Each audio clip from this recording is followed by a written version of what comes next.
నాంపల్లిలోని BJP office మీద కాంగ్రెస్ శ్రేణులు చేసిన దాడి మీద మీ అభిప్రాయం చెప్పండి. నువ్వు దానికి చెప్పాం కదండి. ఒకవేళ మళ్ళీ ఇట్లాంటి పునరావృతం అయితే ఈ కిరాయి గుండాలు వీళ్ళదంట ఒక ఇట్ కమిటీ లోపలనే గాంధీ భవన్ లేపేస్తాం. అదే చెప్పాను. पहले का बीजेपी नहीं है, अब का तेलंगाना का बीजेपी है. ఈట్ కా జవాబ్ పత్తర్ సే దేతే. రెండోది ఇంకొకసారి చూడాలంటే కూడా భయపడాలి కాంగ్రెస్ వాళ్ళు.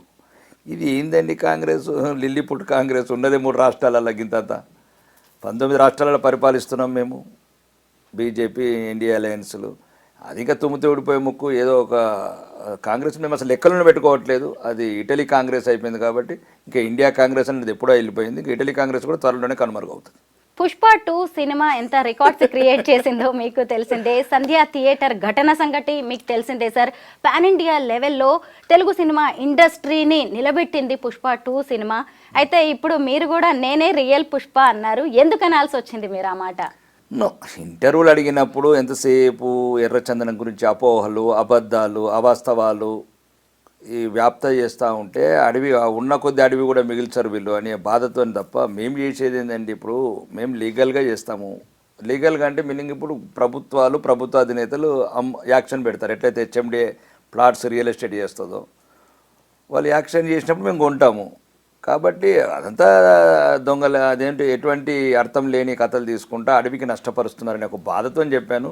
Wear real exporters, real rich and exporters మేము కానీ ప్రభుత్వం కానీ వాళ్ళు అమ్మారు, మేము కొన్నాము. అమ్మినోడు పుష్ప, మేము పుష్ప అని చెప్పాము. దానికి సమాధానం అదేమో రియల్ పుష్ప, మేమందరం రియల్ పుష్పలం. నిజమే సార్.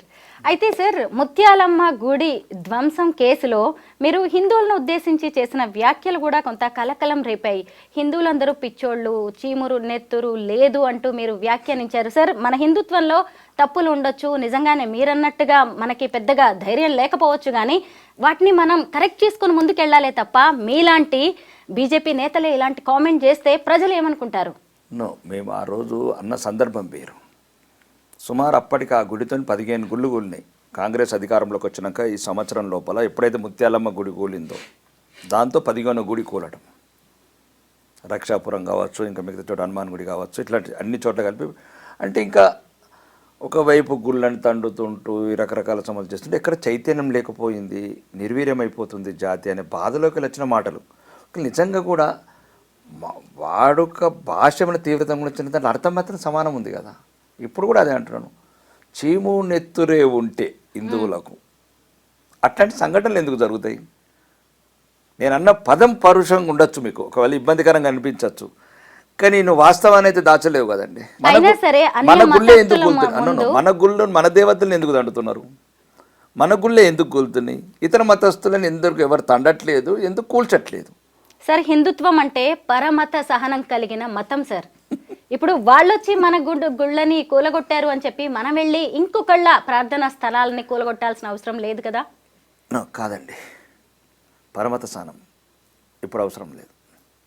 ఎదుటివాడు మా మతం మీద సహనంగా ఉంటే మేము సహనంగా ఉంటాం. ఇది మార్చుకోండి, మీరు మీడియా కూడా మార్చుకోండి, మీ యాంకర్స్ కూడా, జర్నలిస్ట్ కూడా మార్చుకోండి పదాన్ని. అంటే వాళ్ళు ధ్వంసం చేస్తే మనం కూడా ధ్వంసం చేయకుండా భయం ఉండాలి. ఏం చేయాలంటారు? ఇప్పుడు రాబోయే ప్రభుత్వంలో చెప్తాం ఏం చేస్తాము. ప్రభుత్వం వచ్చేది ఉంది, వచ్చిన తర్వాత చూస్తాం. అంటే చూడాలంటే కూడా భయపడాలా సార్? రాబోయే ప్రభుత్వం అంటే భారతీయ జనతా పార్టీ ఇంకో 4 ఏళ్ల తర్వాత అంటున్నారా? 4 ఏళ్ళు కావచ్చు, 4 నెలల తర్వాత కావచ్చు. ఎప్పుడు ఎలక్షన్స్ వచ్చినా ఎదుర్కొంటాము. కొన్నిసార్లు ముందే అవుతాయి, కొన్నిసార్లు అర్ధాంతరంగా రద్దు అవుతాయి. ఏంటి సార్ మీ ఉద్దేశం?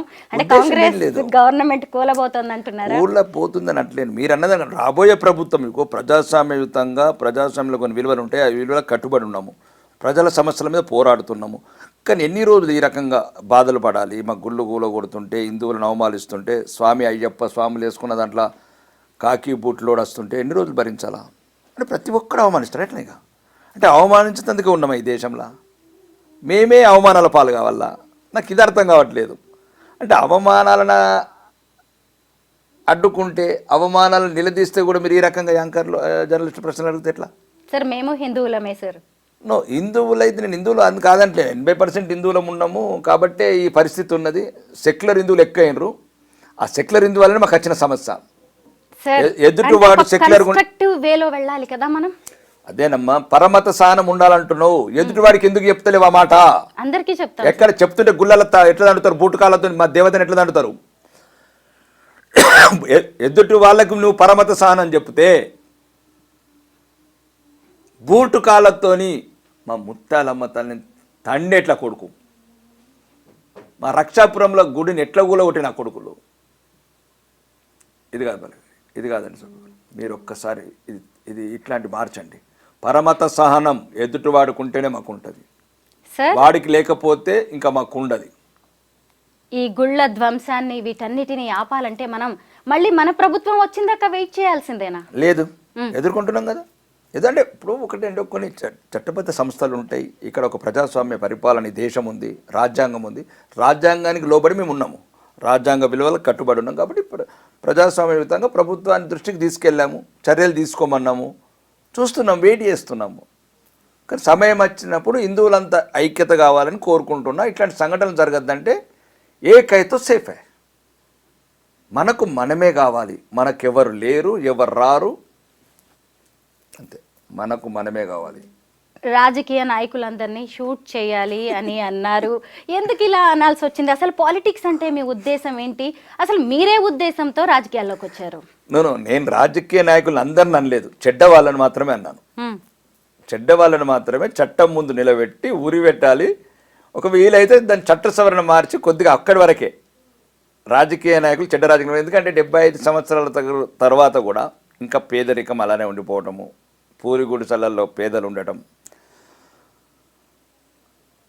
500 మంది అమ్మాయిలకున్న స్కూల్లో ఒకటే బాత్రూమ్ ఉండటం, ఎటువంటి అంటే గ్రామీణ ప్రాంతంలో, గ్రామీణ భారతంలో కొన్ని మౌలిక వసతులు అట్లనే ఉండటం అంటే ఇది నా ఉద్దేశంలో. అది అంటే ఏదైతే ఇప్పుడు 145 కోట్ల భారతం ఉందో, ఈ భారతంలో ఉన్నవాడు అవుతున్నాడు, ఎదిగిపోతున్నాడు. ఓకే, అది వ్యాపారాలు చేసి వెళ్ళడం వేరు. కానీ రాజకీయ నాయకుల ప్రధాన కర్తవ్యం ఏంటంటే ఎక్కడైతే పేదరికము, నిరక్షరాస్యత ఇవ్వున్నదో ఇవిట్లా కట్టడి చేయాలి. కానీ ఇప్పుడు చూడండి, ఈ రీసెంట్లీ 7 లక్షల మంది స్టూడెంట్స్ డ్రాప్ అవుట్ అయ్యారు.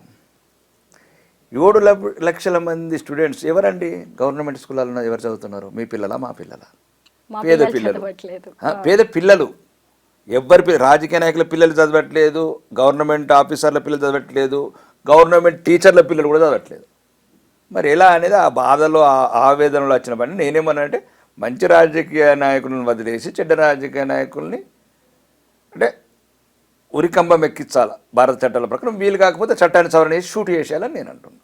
సార్, క్రైమ్ హిస్టరీ ఉన్న కొంతమంది లీడర్స్కి మీ పార్టీ కూడా సీట్లు ఇచ్చింది, కొంతమంది గెలిచారు. నేను క్రైమ్ హిస్టరీ గురించి మాట్లాడలేదండి. క్రైమ్ హిస్టరీ ఇస్ డిఫరెంట్, శిక్షలు పడటం వేరు. చెడ్డవాళ్ళు, చెడ్డ రాజకీయ నాయకులు అంటే ప్రజలని నమ్మించి గొంతు కోసి మీకు అన్నీ చేస్తాము, మీకు ఇల్లు కట్టిస్తాము, మీకు పెన్షన్లు ఇస్తాము, మీకు రేషన్ కార్డులు ఇస్తాము, 6 గ్యారెంటీలు అని చెప్పి 420 గ్యారెంటీలు అని చెప్పిన రాజకీయ నాయకులు. మరి మీరు ఏ ఉద్దేశంతో రాజకీయాల్లోకి వచ్చారు? నేను వచ్చిన ఉద్దేశం దేశం, ధర్మం, న్యాయం. అంటే ఆ ఐడియాలజీ ఉన్న పార్టీ. ఎందుకంటే ఇక్కడ 1947 ఆఫ్టర్ ఫ్రీడమ్ డెవలప్ అవుతున్న ఒక రిలీజియన్ ఇష్యూస్ కావచ్చు, లేదు ఇప్పుడు ఏదైతే సంవిధానం అంటున్న కుటుంబం, ఆ సంవిధాన్ని చీల్చి ముక్కలు చేసిన గాంధీ కుటుంబం కావచ్చు, ఈరోజు దేశవ్యాప్తంగా ఒక భావజాలాన్ని వ్యాపింపజేస్తున్న రాహుల్ గాంధీ గారి మాటలు గల్ల కావచ్చు, ఇవన్నీ ఒక మనం భారతీయ జనతా పార్టీకి రావడం జరిగింది. వచ్చిన తర్వాత కూడా ఇక్కడ కనీసంగా కావాల్సిన నేను కొట్లాడేది కూడా అవిటికే కొట్లాడుతున్నాను. విద్య, వైద్యం, ఉపాధి, అంతే. ఆ 3 ప్రధాన ఎజెండాగా. మిగతాది పేదలకు ఇల్లు కావచ్చు, మౌలిక వసతులు, ఇప్పుడు సీసీ రోడ్లు కావచ్చు, డ్రైనేజ్ కావచ్చు, ఇట్లా మాదంతా గ్రామీణ ప్రాంతం గల నియోజకవర్గం కాబట్టి ముఖ్యంగా వీటి మీదనే ఫోకస్ చేస్తున్నాను నేను. మీరు ఎమ్మెల్యే అయ్యి ఏడాది గడిచిపోయింది సార్. ఇప్పటి వరకు మీ పనితీరులో మీరు సాధించిన విజయాలేంటి? మేము భవిష్యత్ తరాల ముంగడ మాత్రం దోషులమే. ఎందుకంటే రేవంత్ రెడ్డి గారు ముఖ్యమంత్రి ఉన్నప్పుడు ఈ శాసనసభలో ఉండటం అవమానంగా భావిస్తున్నాను నేను. ఈ కాంగ్రెస్ సీనియర్ మంత్రులు ఎవరైతే ఉన్నారో, మేము భవిష్యత్తులో మా నియోజకవర్గ పిల్లలకు సమాధానం చెప్పుకోవాల్సింది.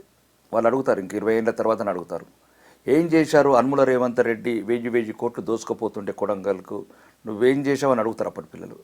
దానికి మాత్రం మేము తలదించుకోవాల్సిందే. ఏదైతే దక్షిణ తెలంగాణ మంత్రులు ఉన్నారో ఎవరు పడితే వారు ఇష్టమైనట్టు దోసుకుపోతున్నారు. మీరేం చేశారు మీ నియోజకవర్గం? అంటే నేనే కాదు, 33 జిల్లాలల్లో ఒక ఎగ్జాంపుల్ చెప్తున్నాను. సుమారు ఎస్డిపి స్పెషల్ డెవలప్మెంట్స్ అనేది 33 జిల్లాలల్లో సగం కాన్స్టిట్యున్సీలకు 10 రూపాయలు ఇవ్వలే. కొన్ని ఆ కాంగ్రెస్ ఉన్న దగ్గర 10 కోట్లు ఇచ్చారు, వీళ్ళేదో ఇటలీకి వెళ్ళి వచ్చినట్టు ఫండ్స్. ఒక్క రేవంత్ రెడ్డి గారే 1005 కోట్లు కొండపోయారు. ఇది రాబోయే తరాలు మమ్మల్ని అడిగితే దానికి ఏదో ఒక పరిష్కారం కనుగొనాలి. రేవంత్ రెడ్డి వాళ్ళు లాంటి వాళ్ళు అది మానుకోవాలని నా వ్యక్తిగత అభిప్రాయం. రేవంత్ రెడ్డికి ఎవరు చెప్పేవాళ్ళు లేరా, లేకపోతే ఆయన ఎందుకు ప్రవర్తిస్తున్నాడు అపరిచితుల్లాగల్లా? ఎందుకంటే ఈ రకంగా అంటే నీ నియోజకవర్గం 1000 ఇప్పుడు మాకు 10 కోట్లు ఇచ్చినప్పుడు నువ్వు 20 కోట్లు తీసుకెళ్ళు, లేదు 30 కోట్లు తీసుకోవాలి. మాకు 10 కోట్లు కూడా లేదు. ఆయన ఒక్క కొడంగల్కి 1005 కోట్లు, ఇంతకుముందు 1400 కోట్లు. సుమారు రాష్ట్రంలో ఏదైనా మిగులు బడ్జెట్ ఇప్పుడు మొన్న ఏదైతే భూములు తాకట్టు పెట్టి అప్పు తీసుకొస్తున్నారో మొత్తం కొడంగల్కు, మధిర లాంటి ప్రాంతాలకు, లేకపోతే 3 జిల్లాల వరకే మేజర్ పార్ట్ వచ్చి కొడంగల్. ఇది మేము భవిష్యత్ తరాలకు సమాధానం చెప్పుకోవాల్సింది, లేకపోతే సిగ్గుతో తలదించుకోవాల్సిందే. మిగతా ఎమ్మెల్యేలు 33 మంది జిల్లాల ఎమ్మెల్యేలు అందరం దాంట్లో ప్రధానంగా అయితే నేనైతే సిగ్గుపడుతున్నా. ఈ ఇప్పుడున్న శాసనసభలో తెలంగాణ 3వ శాసనసభలో శాసనసభ్యునందుకు అది ముఖ్యమంత్రిగా రేవంత్ రెడ్డి గారు అంటే ఎటువంటి ఒక న్యాయబద్ధత పరిపాలన లేకుండా పక్షపాత పూరితమైన పరిపాలనతో చేస్తూ తన ప్రాంతానికి ఒక 3 జిల్లాలకే ఉన్న నిధులను తీసుకుపోతుంటే అదొక గుండె కోసినంత బాధ అవుతుంది. కానీ ప్రజాస్వామ్యం ఏం చేయలేం. నా ప్రజల మీద అప్పు మోపుతున్నాడు. నువ్వు 1,38,000 కోట్లు తీసుకొచ్చాడు అప్పు, 2,40,000 కోట్లు మా ఆదాయాన్ని మొత్తం కలిపి వాళ్ళు 3 జిల్లాలకు తీసుకెళ్తున్నారు, ముఖ్యంగా కొడంగల్కి తీసుకెళ్తున్నారు. తప్పు అని నేను అంటున్నాను, సరిదిద్దుకోవాలని కోరుకుంటున్నాను. సరిదిద్దుకోకపోతే దేవుణ్ణి ప్రేరిత చేస్తాను.